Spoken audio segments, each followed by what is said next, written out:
আল্লাহ তাবারাক ওয়া তাআলা আমাকে আপনাকে সম্পদ দিয়েছেন। তো আমাকে আপনাকে সম্পদ দিয়েছেন কিসের জন্য? এই আপনার ধনী ব্যক্তির সম্পদ হচ্ছে গরিবদের হক। ধনী ব্যক্তির সম্পদ হচ্ছে গরিবদের হক। আল্লাহ তাবারাক ওয়া তাআলা পবিত্র কালাম পাকের মধ্যে বলছেন ওয়া ফি আমওয়ালিহিম হাক্কুস সাইলি ওয়াল মাহরুম। আর তাদের সম্পদ হচ্ছে অভাবীদের হক এবং বঞ্চিতের হক। অর্থাৎ আল্লাহ তাবারাক ওয়া তাআলা এই আয়াতের মধ্যে সুস্পষ্ট বলেছেন যাদেরকে আল্লাহ রাব্বুল আলামিন দৌলত দিয়েছেন, যারা ধনী তাদের সম্পদ হচ্ছে, যারা গরিব তাদের হক আপনাকে আদায় করতে হবে। মুআজ্জাজ মুহতারাম সামিনে কিরাম, আসুন তারপরে আমি একটি হকের আলোচনা করব। এবার আসুন, আপনি যদি কোনো ক্ষুধার্ত ব্যক্তিকে খাবার দেন, যারা আপনার পোশাক বস্ত্রহীন রয়েছে, তাদেরকে যদি আপনি বস্ত্র দান করেন, আল্লাহ রাব্বুল আলামিন আপনাকে কি দিবে? সুনানে তিরমিজির 2484 নম্বর হাদিসের মধ্যে লিপিবদ্ধ রয়েছে, আল্লাহর নবী সাল্লাল্লাহু তাআলা আলাইহি ওয়াসাল্লাম বলেন মা মিন মুসলিমিন কাসা মুসলিমান সাওবান। যখন কোনো মুসলমানকে যখন কাপড় পরিধান করায়, ইল্লা কানা ফি হিফজিল্লাহি, আল্লাহ তাবারাক ওয়া তাআলার সেই ব্যক্তি জিম্মায় থাকে। কতক্ষণ পর্যন্ত জিম্মায় থাকে? যতক্ষণ পর্যন্ত ওই ব্যক্তির পোশাক সামান্য অংশ ওই গরিব ব্যক্তির শরীরে থাকবে, ততক্ষণ পর্যন্ত আল্লাহ রাব্বুল আলামিন সেই ব্যক্তির জিম্মায় থাকে। মহব্বতে বলেন সুবহানাল্লাহ। মুআজ্জাজ মুহতারাম সামিনে কিরাম, আমরা একটি ঘটনা হযরত উমর ইবনে খাত্তাব রাদিয়াল্লাহু তাআলা আনহুর জীবনী থেকে পাই। কিতাবের নাম আল ফারুক, উর্দু কিতাব। সেই কিতাবের 326 নম্বর পৃষ্ঠার মধ্যে লিপিবদ্ধ রয়েছে, এক গ্রাম্য ব্যক্তি হযরত উমর ফারুক রাদিয়াল্লাহু তাআলা আনহুর কাছে আসলেন। আসার পর বলছেন, ইয়া উমর আল খাইর, এ কল্যাণময় উমর, জুজিতাল জান্নাহ, আপনার জান্নাতে একটি অংশ হোক। ইন্না বানাতি উরাতানা, আমার মেয়ে বস্ত্রহীন রয়েছে, ফাকসুহুন্না, আপনি তাকে পোশাক পরিধান করাও। ফাআকসিমু বিল্লাহ, আমি তোমাকে আল্লাহর কসম দিয়ে বলছি, লা তাফআলান্না, আপনাকে এই কাজটি করতেই হবে। মুআজ্জাজ মুহতারাম সামিনে কিরাম, এই গ্রাম্য ব্যক্তি যখন হযরত উমর ফারুক রাদিয়াল্লাহু তাআলা আনহুর কাছে আবদার করলেন, হযরত উমর ফারুক রাদিয়াল্লাহু তাআলা আনহু বলছেন, এই গ্রাম্য ব্যক্তি শোনো, আমি যদি তোমার এই কাজটি না করি তাহলে আমার কি হবে? আল্লাহু আকবার। সেই গ্রাম্য ব্যক্তি উত্তর দিচ্ছেন যে, এ আমির আল মুমিনিন, শোনো, যখন আপনি আমার এই কাজটি করবেন না, কিয়ামতের মাঠ হবে। কিয়ামতের মাঠে আল্লাহ তাবারাক ওয়া তাআলা আপনার কিয়ামতের দিবসে সমস্ত মানুষকে দাঁড় করিয়ে দেওয়া হবে, জিজ্ঞাসিত ব্যক্তিকে দাঁড় করিয়ে দেওয়া হবে। সেই দিন হয়তো আমি জান্নাতি হব, নয়তো জাহান্নামী হব। মুআজ্জাজ মুহতারাম সামিনে কিরাম, এই কথা শুনে হযরত উমর ফারুক রাদিয়াল্লাহু তাআলা আনহু কান্না করতে লাগলেন, এত কান্না করতে লাগলেন, তিনার দাড়িগুলো ভিজে যায়। তিনার এক খাদিমকে বললেন, যিনার নাম হচ্ছে আসলাম, বলছে শোনো, এই মুহূর্তে আমার পোশাক তাকে দিয়ে দাও, কেননা এই মুহূর্তে আমার এই পোশাক ব্যতীত আমার কাছে অন্য কোনো পোশাক নেই। আল্লাহু আকবার। আজকে আমাদের কাছে সম্পদ থাকা সত্ত্বেও আমরা গরিব এতিমকে 1 পয়সা দান দিতে আমরা দ্বিধাবোধ করি। 1 পয়সা দান দিতে আমরা দ্বিধাবোধ করি। আমাদের কাছে শত বস্ত্র থাকা সত্ত্বেও কোনো গরিব এতিম যদি আমাদের কাছে আসে, আমরা তাকে দিনা তো দূরের কথা, দেওয়া তো দূরের কথা, চোখ রাঙিয়ে অশ্লীল ভাষায় কথা বলি, যাতে চিরদিন তার অন্তরে গেঁথে থেকে যায়।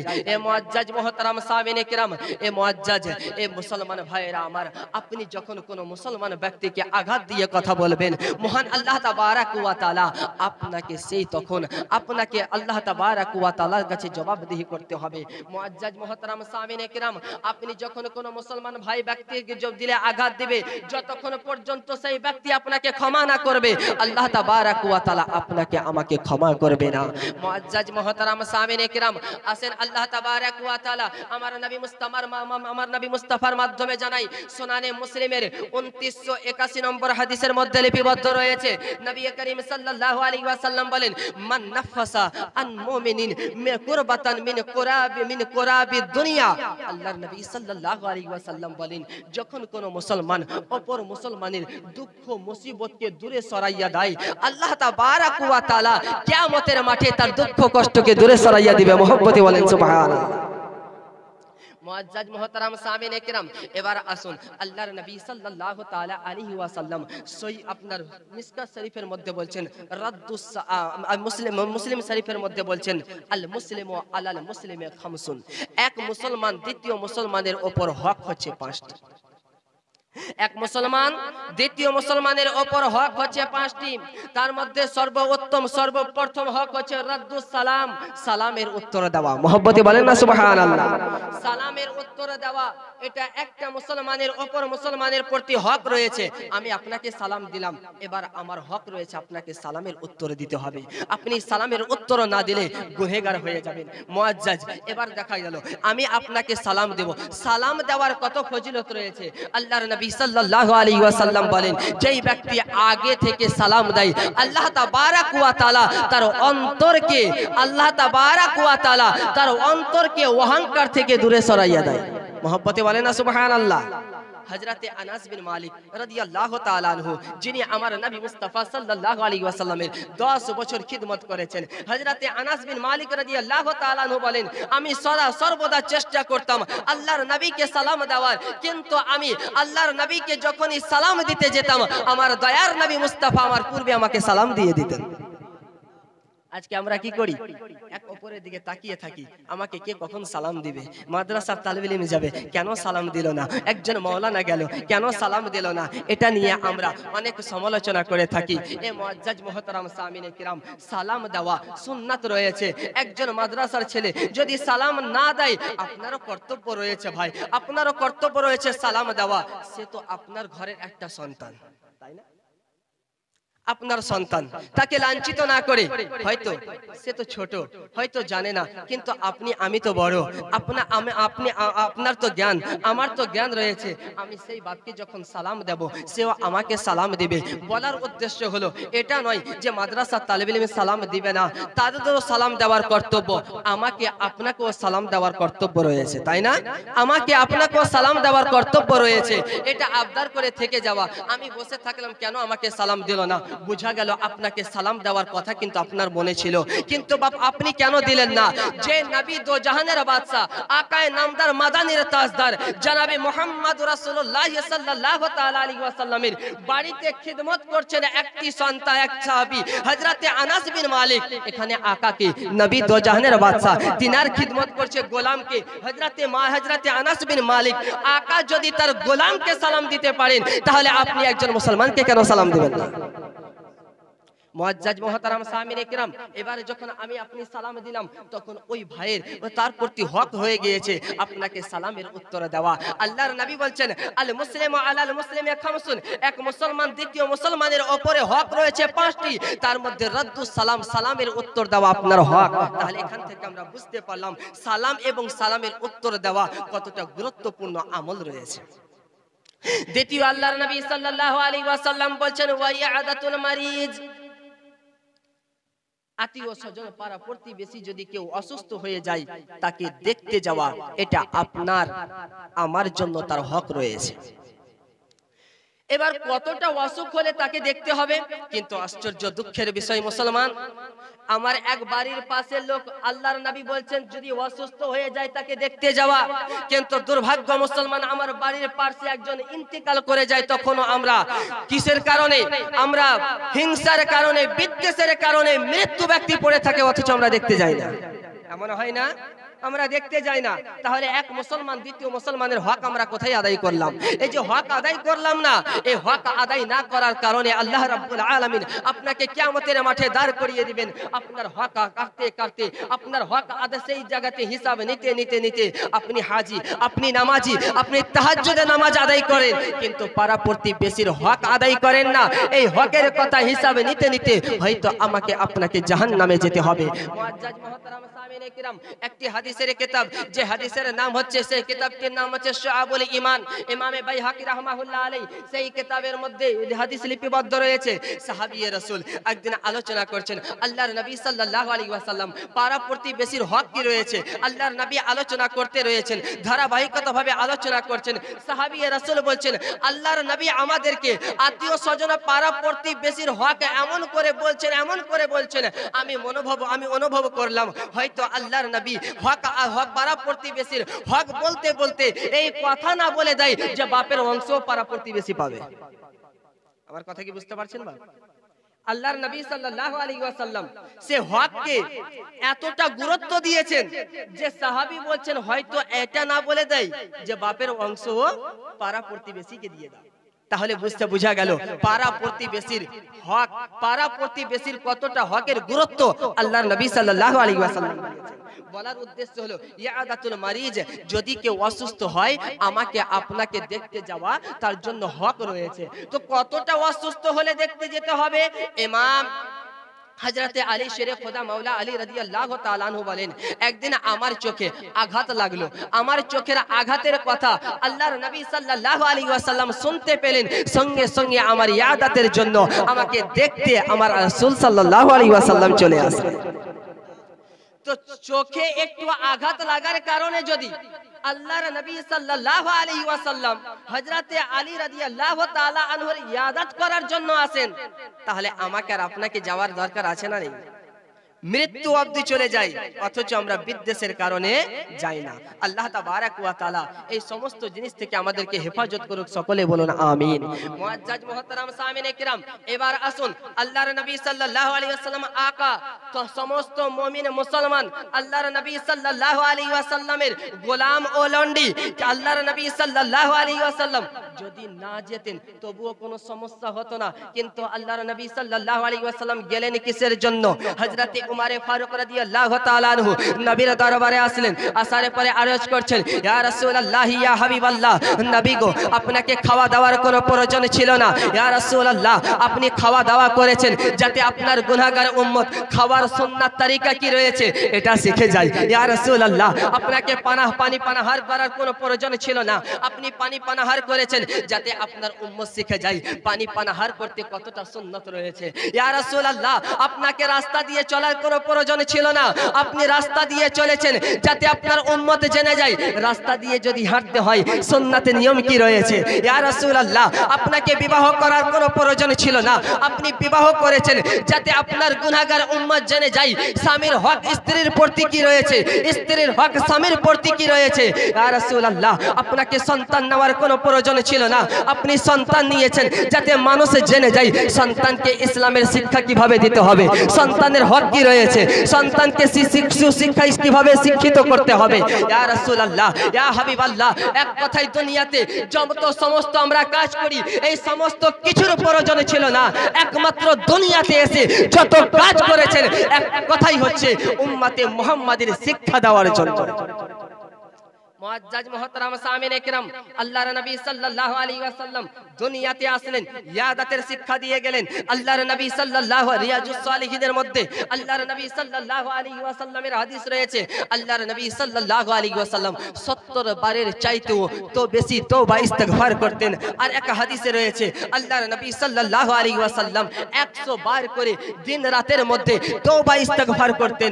মুআজ্জাজ মুহতারাম সামিনে কিরাম, আমরা তওবা করি আস্তাগফিরুল্লাহ রব্বি মিন কুল্লি যামবি ওয়া আতুবু ইলাই, আমরা আল্লাহর কাছে ক্ষমা প্রার্থনা করি, মাওলা আমাদের সমস্ত গুনাহ খাতাকে maaf করে দিন, আমি সমস্ত গুনাহ খাতার জন্য আল্লাহ আপনার কাছে ক্ষমা প্রার্থনা করছি।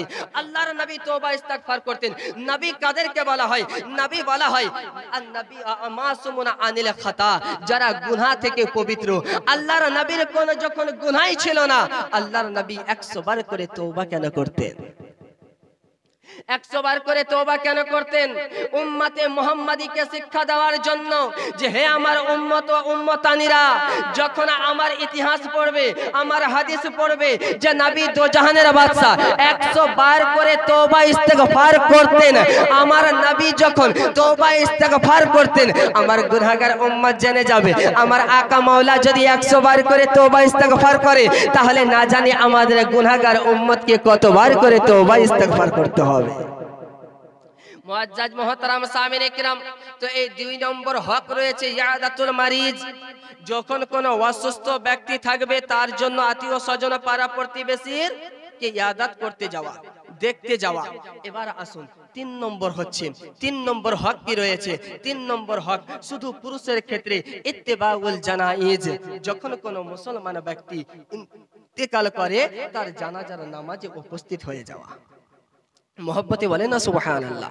তার জানাজার নামাজে উপস্থিত হয়ে যাওয়া, আল্লাহর নবী বলছে জানাজায় নামাজে উপস্থিত হওয়া একটি মুসলমানের হক। এবারে যদি আমি বলি আমার ভাই আজকে আমার সঙ্গে কথা বলতো না, আজকে আমার ভাইয়ের অনেক বিবাদ ছিল, আমার সাথে অনেক ঝামেলা ছিল, তার জানাজার নামাজ পড়তে যাব না, সেই ব্যক্তি কি আল্লাহর নৈকট্য হাসিল করতে পারে?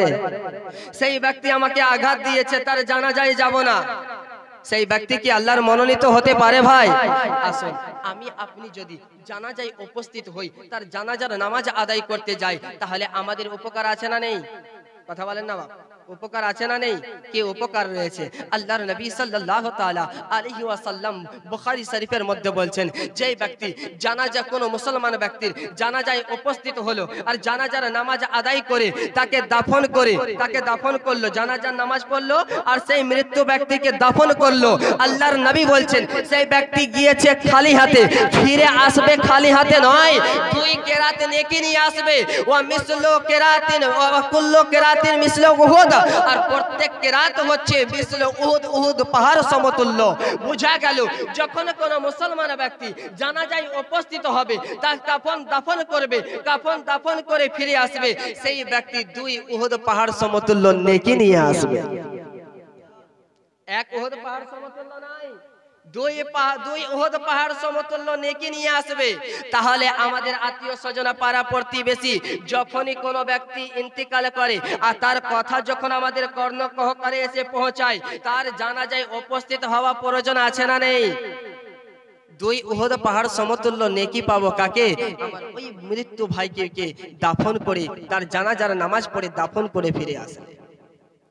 মুআজ্জাজ মুহতারাম সামিনে কিরাম, দাফন করলাম, এবার দাফন করে কি কাজ শেষ? আমাদের একটা বদ অভ্যাস রয়েছে, দাফন করলাম তারপরে আর দোয়া করলাম না, রাস্তা দিয়ে হাঁটতে আরম্ভ করলাম। মুআজ্জাজ মুহতারাম সামিনে কিরাম, মিশকাত শরীফের হাদিস রয়েছে, আল্লাহর নবী সাল্লাল্লাহু তাআলা আলাইহি ওয়াসাল্লাম যখন মৃত্যু ব্যক্তিকে দাফন করে ফারিগ হতেন, তখন আল্লাহর নবী সাল্লাল্লাহু আলাইহি ওয়াসাল্লাম এর হাদিস রয়েছে, ফালাম্মা ফারাগা মিন দাফনিল মাইয়াত, আল্লাহর নবী যখন মৃত্যুকে দাফন করে ফারিগ হতেন, ওয়াকাফা আলাইহি, কবরের পাশে দাঁড়িয়ে যেতেন, ওয়াকাল, আর বলতেন, ইস্তিগফারু লি আখিকুম, তোমরা তোমার ভাইয়ের জন্য দোয়া করো। মুহাব্বতে বলেন না সুবহানাল্লাহ, তোমরা তোমার ভাইয়ের জন্য দোয়া করো। তাহলে আমাদের কর্তব্য রয়েছে কবরের পাশে দাঁড়িয়ে সেই আমার মৃত্যু ভাইয়ের জন্য, সে আমার মৃত্যু বোনের জন্য, সে মায়ের জন্য আমরা দাঁড়িয়ে দাঁড়িয়ে দোয়া করব ইনশাআল্লাহ। মুআজ্জাজ মুহতারাম সামিনে কিরাম, এবার আসুন 4 নম্বর হক রয়েছে। আল্লাহর নবী সাল্লাল্লাহু আলাইহি ওয়াসাল্লাম বলেন, ইজাবাতুদ দাওয়াত, যখন কোন মুসলমান ব্যক্তি আপনাকে দাওয়াত করলো, নিমন্ত্রণ করলো, তার দাওয়াত গ্রহণ করা, এটা এক মুসলমানের হক রয়েছে। মুহাব্বতে বলেন সুবহানাল্লাহ।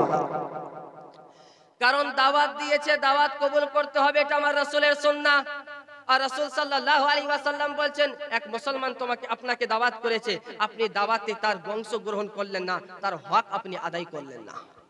এই হক আদায় না করার কারণে আল্লাহ তাবারক ওয়া তাআলা আমার আপনার হিসাব নেবে কি নেবে না? আল্লাহর নবী সাল্লাল্লাহু আলাইহি ওয়াসাল্লাম বলছেন, আপনাকে দাওয়াত করেছে, আপনি দাওয়াত গ্রহণ করলেন না, আপনি গুনহগার। আপনাকে দাওয়াত করেনি, আপনি চলে গেলেন, আপনিও গুনহগার।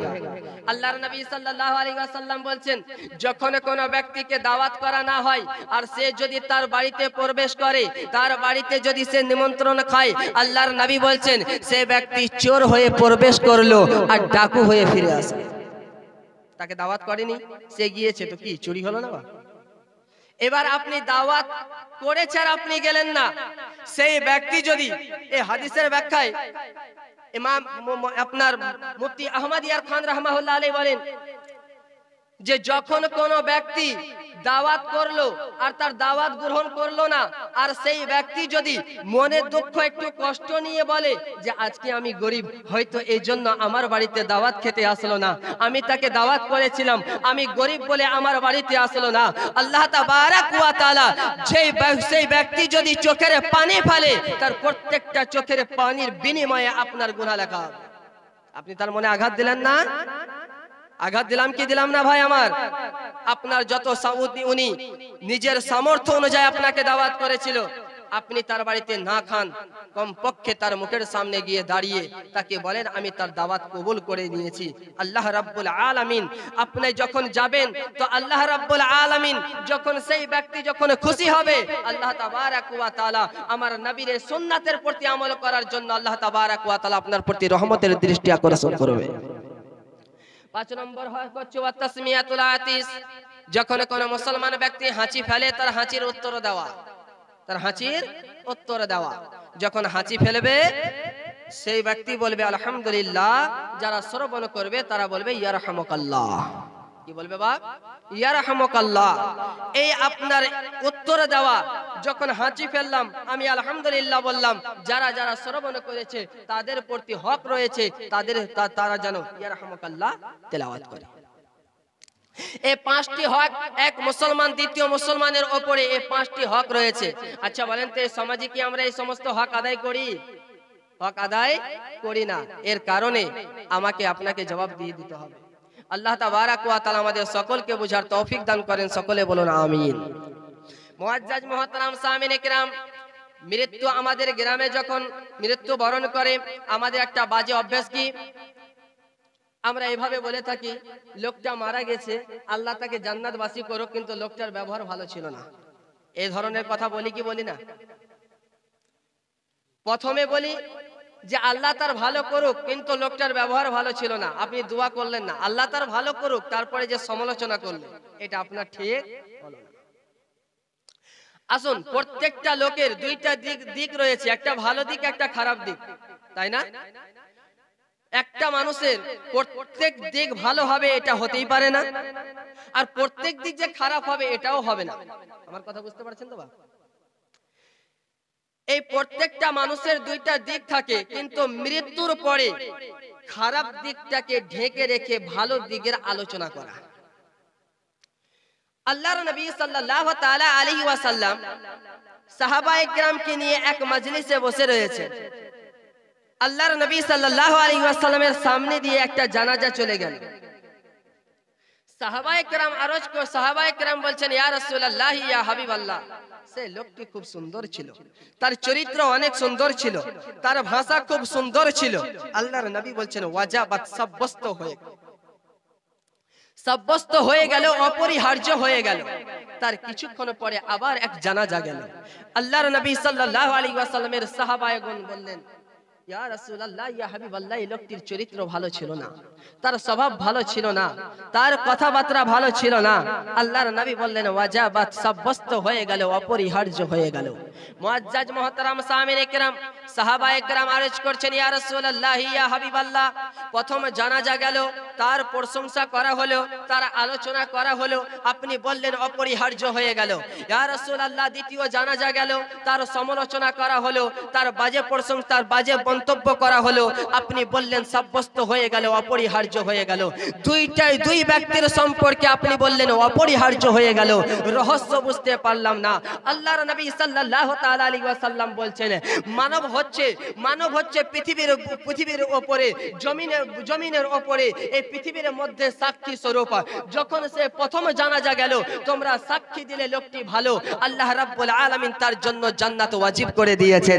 দ্বিতীয় লোকটি গেল, তার জন্য তোমরা সমালোচনা করলে, বাজে মন্তব্য করলে, আল্লাহ রাব্বুল আলামিন তার জন্য জাহান্নাম ওয়াজিব করে দিয়েছেন। মুআজ্জাজ মুহতারাম সামিনে কিরাম, এই একই ঘটনা হযরত ওমর ফারুক রাদিয়াল্লাহু তাআলা আনহুর আমলে ঘটনা সে আপনার ঘটেছে। হযরত ওমর ফারুক রাদিয়াল্লাহু তাআলা আনহু এমন সময় আপনার তাদের সাথে তিনার সাথীগণকে নিয়ে বসে রয়েছেন। তিনার নিকটেও এমন করে দুইটি জানাজা গেল। তিনার নিকটেও তিনার সামনেও একটার সম্পর্কে ভালো আলোচনা করা হলো, একটা সম্পর্কে বাজে মন্তব্য করা হলো। তিনাকে সবাই যখন জিজ্ঞাসা করলেন, তখন হযরত ওমর ফারুক রাদিয়াল্লাহু তাআলা আনহু বললেন, হ্যাঁ, আমি আমার নবী মুস্তাফার নিকটে ছিলাম। আমার নবী মুস্তাফার সামনে একই প্রশ্নে একই ঘটনা ঘটেছিল, একই প্রশ্ন নবীকে করেছিল। আল্লাহর নবী সাল্লাল্লাহু আলাইহি ওয়াসাল্লাম যে উত্তর দিয়েছেন, আমি তোমাদেরকে উত্তর দিচ্ছি। আল্লাহর নবী সাল্লাল্লাহু তাআলা আলাইহি ওয়াসাল্লামের কাছে খোদার কসম করে বলে আমি শুনেছি যে তোমরা পৃথিবীর মধ্যে হচ্ছে সাক্ষী স্বরূপ। যখন সে ব্যক্তির ভালো আলোচনা করা হলো, যখন ভালো সাক্ষী দিল, আল্লাহ রাব্বুল আলামিন তার জন্য জান্নাত ওয়াজিব করে দিল। যখন তার জন্য বাজে মন্তব্য করা হলো, তার এই সাক্ষীর কারণে আল্লাহ তার প্রতি জাহান্নাম ওয়াজিব করে দিল। তাহলে যে মৃত ব্যক্তি আমাদের দুনিয়া থেকে অতিবাহিত হয়ে গিয়েছে, তার সমালোচনা করা হবে নাকি আলোচনা করা হবে? কথা বলেন না। তার খারাপ দিকটা নিয়ে বেশি আলোচনা করতে হবে নাকি ভালো দিকটা নিয়ে আলোচনা করতে হবে? তার ভালো দিকটা নিয়ে আলোচনা করতে হবে। হতে পারে তার ভালোর দিক আলোচনা করার কারণে তার রহমতের, তার নাজাতের কারণ হয়ে যেতে পারে। মোহব্বতে বলেন না সুবহানাল্লাহ। আল্লাহ আমাদের সকলকে বুঝার তৌফিক দান করুক, সকলে বলুন আমিন। মুআজ্জাজ মুহতারাম সামিনে কিরাম, আল্লাহ রাব্বুল আলামিন আমাদেরকে সৃষ্টি করেছেন। আল্লাহ রাব্বুল আলামিন সৃষ্টি করার পরে আমাদেরকে দুনিয়াতে জীবন যাপন করতে দিয়েছেন। আবার আমাদেরকে একদিন এসে কবরের মাঝে চলে যেতে হবে, হবে না? আল্লাহ তাবারাক ওয়া তাআলা পবিত্র কালাম পাকের মধ্যে বলছেন, খালাকাল মাউতা ওয়াল হায়াতা লিয়াবলুয়াকুম আইয়ুকুম আহসানু আমালা। আল্লাহ রাব্বুল আলামিন বলছেন, আমি মানব জাতির মরণ এবং জীবনকে সৃষ্টি করেছি। মানব জাতির জীবন এবং জীবনকে সৃষ্টি করেছি কিসের জন্য? শুধু একমাত্র কারণ হচ্ছে তাদের আমলকে যাচাই করার জন্য। মুহাব্বতে বলেন না সুবহানাল্লাহ। তাদের আমলকে যাচাই করার জন্য। এবার আসেন আল্লাহ রাব্বুল আলামিন বলেন, খালাকাল মাউতা ওয়াল হায়াতা, আমি মানব জাতির মরণকে সৃষ্টি করেছি। আচ্ছা বলেন তো, আগে জীবন পেয়েছি নাকি মরণ? জীবন পেয়েছি, মরণ হবে, এখন পাইনি, হবে। কিন্তু আল্লাহ রাব্বুল আলামিন যখন আমাদেরকে স্মরণ করাচ্ছেন জীবনের কথা, মরণের কথা, আল্লাহ রাব্বুল আলামিন প্রথমে মরণকে উল্লেখ করেছেন। খালাকাল মাউতা, প্রথমে মরণকে উল্লেখ করেছেন। কেন? এই জন্য যে আল্লাহর নবী সাল্লাল্লাহু আলাইহি ওয়াসাল্লাম বেশি বেশি করে মৃত্যুকে স্মরণ করতেন। আল্লাহর নবী সাল্লাল্লাহু আলাইহি ওয়াসাল্লাম বলেন, নাহাইতুকুম আন জিয়ারাতিল কুবুর ফাজুরুহা, আমি তোমাদেরকে কবর জিয়ারত করতে নিষেধ করেছিলাম, এখন তোমরা, আমি তোমাদেরকে কবর জিয়ারত করতে নিষেধ করেছিলাম, ফাজুরুহা, এখন তোমরা বেশি বেশি করে কবর জিয়ারত করো। ইয়া রাসূলুল্লাহ, ইয়া হাবিবাল্লাহ, কেন? ইন্নাহা তুযাক্কিরুল মাউতা, কেননা যখন তোমরা বেশি বেশি করে জিয়ারত করবে, তখন তোমরা বেশি বেশি করে মৃত্যুকে স্মরণ করবে। মুহাব্বতে বলেন না সুবহানাল্লাহ। বেশি বেশি করে মৃত্যুকে স্মরণ করবে।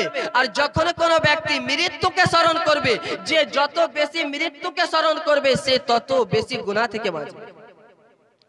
মুআজ্জাজ মুহতারাম সামিনে কিরাম, এই যে আমাদের আমলকে যাচাই করার জন্য আল্লাহ তাবারাক ওয়া তাআলা আমাদের আমলকে যাচাই করার জন্য জীবন এবং মরণকে সৃষ্টি করেছেন। আল্লাহর নবী সাল্লাল্লাহু আলাইহি ওয়াসাল্লামের কাছে এক সাহাবী আসলেন, আসার পরে আরজ করছেন, ইয়া রাসূলুল্লাহ, ইয়া হাবিবাল্লাহ, সবচাইতে অতি সৌন্দর্য মানুষ কে?